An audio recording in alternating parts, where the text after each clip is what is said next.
हिमाचल संक्षिप्त ज्ञान की सीरीज को आगे बढ़ाते हुए आज का डिस्ट्रिक्ट हमारा रहेगा कांगड़ा, और हमने बिलासपुर और हमीरपुर को डिस्कस कर लिया है एमसीक्यूज के जरिए। अब देखते हैं कि कांगड़ा के बारे में आप कितना जानते हैं।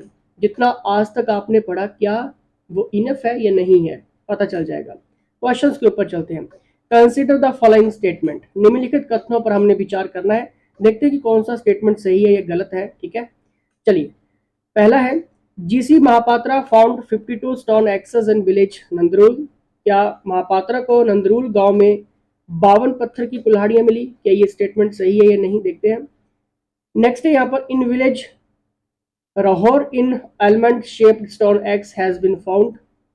ग्राम रहोर में बादाम के आकार की पत्थर की कुल्हाड़ी मिली। क्या ये सही है या नहीं, देखते हैं।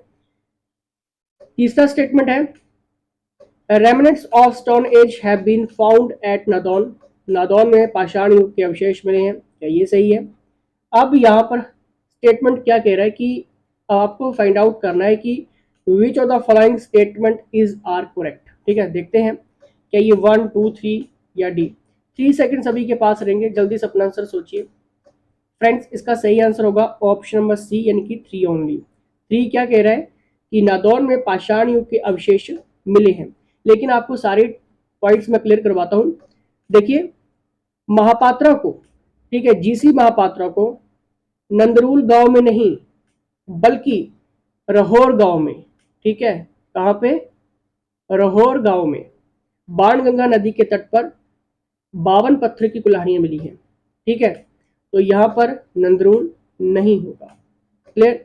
सेकंड देखते हैं, ग्राम रहोर में बादाम के आकार की पत्थर की कुल्हाड़ी मिली है। देखिए, रहोर में नहीं बल्कि नंदरूर में। ठीक है, कांगड़ा के पास बाणगंगा और पाताल गंगा के मिलन स्थल पर नंदरूर नामक गांव में बादाम के आकार की एक पत्थर की कुल्हाड़ी मिली है। तो यहाँ पर रहोर नहीं बल्कि नंदरूर। थोड़ा सा देखिए मॉडिफाइड किया गया है। ठीक है, एग्जामिनर भी सेम चीज ऐसे ही करता है। ठीक है, और तीसरा स्टेटमेंट तो हमारा बिल्कुल सही था। ठीक है, ब्यास नदी और उसकी सहायक नदियों के किनारे नादौन में पाषाण युग के अवशेष मिले हैं। ठीक है, तो इसलिए इसका सही आंसर क्या हो जाएगा, सी हो जाएगा। बाकी आप डिस्क्रिप्टिव भी पढ़ सकते हैं। ठीक है, और ये पीडीएफ आपको कहाँ पे मिलती है, टेलीग्राम पे मिलती है, लिंक डिस्क्रिप्शन में है। नेक्स्ट यहाँ पर देखिए, लेकिन आगे बढ़ने से पहले मैं आपको एक और चीज क्लियर कर देता हूँ। अगर हिमाचल के किसी भी एग्जाम की आप तैयारी कर रहे हैं, ठीक है, इनमें से किसी भी एग्जाम की या फिर अदर कोई भी एग्जाम, ठीक है, क्रैश कोर्सेज आप ज्वाइन कर सकते हैं एक्सपर्ट्स के अंडर। इसमें आपको सारे बेनिफिट्स मिलते हैं। ठीक है, और फ्री ग्रुप्स ज्वाइन करने तो लिंक डिस्क्रिप्शन में दिए गए हैं, चेकआउट कर लेना। ठीक है, चलिए नेक्स्ट हम यहाँ पर क्वेश्चन की तरफ बढ़ेंगे। क्वेश्चन क्या कहता है, देखिए नेक्स्ट क्वेश्चन है यहाँ पर, who was the first to draw attention to the history of Jalandhar and Trigarta in detail. Jalandhar और त्रिगर्त के इतिहास की ओर विस्तार से ध्यान आकर्षित करने वाला प्रथम व्यक्ति कौन था, बताइए।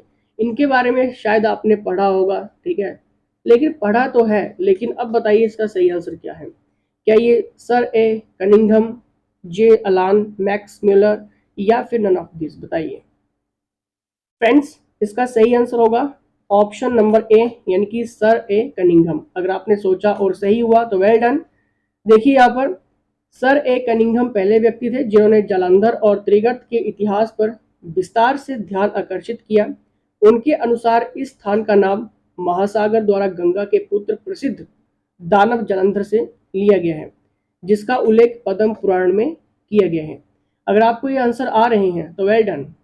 नेक्स्ट यहाँ पर देखिए, क्योंकि अब वो टाइम जा चुका है, एचपीजी के सिंपल आएगा, मॉडरेट डिफिकल्ट रहेगा। ठीक है, देखिए यहाँ पर नेक्स्ट क्वेश्चन क्या कहता है, who is the mythical progenitor of Kangra who was not of human origin but sprang from perspirations of brow of goddess, बताइए। कांगड़ा के पौराणिक पूर्वज कौन है जो मानव मूल के नहीं थे लेकिन देवी के माथे के पसीने से उत्पन्न हुए थे। अगर आप पढ़ रहे हैं तो बताइए, कांगड़ा हम डिस्कस कर रहे हैं, जल्दी से देखिए इसका सही आंसर, जल्दी से बताइए। फ्रेंड्स, इसका सही आंसर होगा ऑप्शन नंबर बी, यानी कि भूमाचंद। थोड़ा सा मैं आपको बता देता हूं, भामशाली के अनुसार भूमाचंद कांगड़ा के पौराणिक पूर्वज थे जो मानव मूल के नहीं थे लेकिन देवी के माथे के पसीने से पैदा हुए थे। ठीक है, देखिए किस टाइप के क्वेश्चंस बनते हैं, एग्जामिनर पूछता है। क्लियर, सब कुछ क्लियर करवा के जाऊंगा, कोई टेंशन नहीं है। कंसीडर द फॉलोइंग स्टेटमेंट देखना है हमने, निम्नलिखित कथनों पर विचार करना है। चलिए देखते हैं क्वेश्चंस क्या कहता है। Rupchand name is found in the Dharmchand natak written by Manik Chand.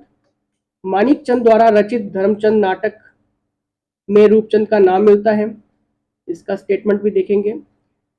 Mohammad Shah Tughlaq marched with his army from Delhi towards Nagarkot during the reign of Kapchand. बताइए, रूपचंद के शासनकाल में मोहम्मद शाह तुगलक ने अपनी सेना के साथ दिल्ली से नगरकोट की ओर कूच किया। ये स्टेटमेंट सही है नहीं?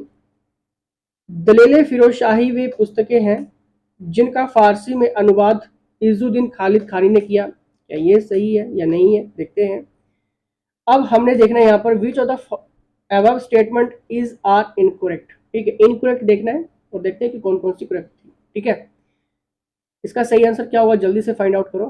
क्या ये ऑप्शन नंबर ए 2 2 3 1 3? ठीक है, देखिए इसका सही आंसर होगा ऑप्शन नंबर बी यानी कि 2 ओनली।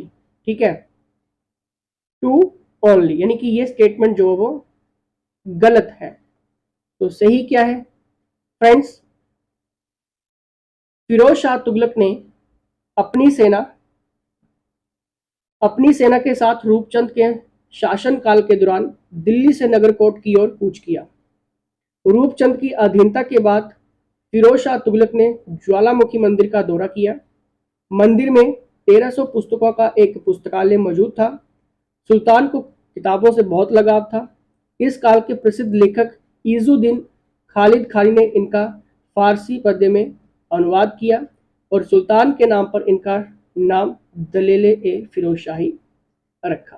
ठीक है, तो ऊपर जो हमने स्टेटमेंट रीड किया था, ठीक है, तो वो नहीं होगा। ठीक है, रूपचंद के शासनकाल में नहीं हुआ था ये। ठीक है, तो ये इसके शासनकाल में हुआ था, फिरोज शाह तुगलक के शासनकाल में। ठीक है, चलिए नेक्स्ट हम देखते हैं। मैच द लिस्ट करना है हमने 1 और 2 से। ठीक है, यहाँ पर यूरोपियन ट्रैवलर्स और कब कब उन्होंने विजिट किया। ठीक है, चलिए देख लेते हैं। आपके सामने क्वेश्चन आ चुका है, बताइए इसका सही आंसर क्या होगा। फ्रेंड्स, थॉमस कोरियाट कब आया था? थॉमस कोरियाट आया था 1615 में। ठीक है, और थेवेनॉट कब आया था? थेवेनॉट आया था आपका 1666 में। विग्ने कब आया था आपका? विग्ने आपका आया था 1835 में। और फोस्टर कब आया था? फोस्टर आया था आपका 1783 में। अगर आपने इस तरह से सोचा और मैच हुआ तो वेल डन। इसका सही आंसर होगा option number A is the right answer. Next हम देखेंगे यहां पर नेक्स्ट क्वेश्चन क्या है। सभी औपचारिक अवसरों पर गुलेर को कांगड़ा पर वरीयता दी जाती थी, यानी कि यहाँ पर कह सकते हैं कि प्रेसिडेंस। ठीक है, मतलब प्रधानता, क्योंकि इस पर राजवंश के बड़े भाई का शासन था। ऊपर बताए गए बड़े और छोटे भाई कौन थे? ऑप्शंस देख लेते हैं। क्या ये हरिचंद या करमचंद, हरिचंद या संसार चंद, मेघचंद या फिर करमचंद, रूपचंद या फिर मेघचंद? ठीक है, बताना है सभी ने। क्वेश्चन एक बार फिर से रिपीट कर देता हूं। सभी औपचारिक अवसरों पर गुलेर को कांगड़ा पर वरीयता दी जाती थी, इनकी प्रेसिडेंसी। ठीक है, प्रधानता, क्योंकि इस पर राजवंश के बड़े भाई का शासन था। ऊपर बताए गए बड़े और छोटे भाई कौन थे, बताइए फ्रेंड्स। इसका सही आंसर होगा ऑप्शन नंबर ए यानी कि हरिचंद और करमचंद। देखते हैं।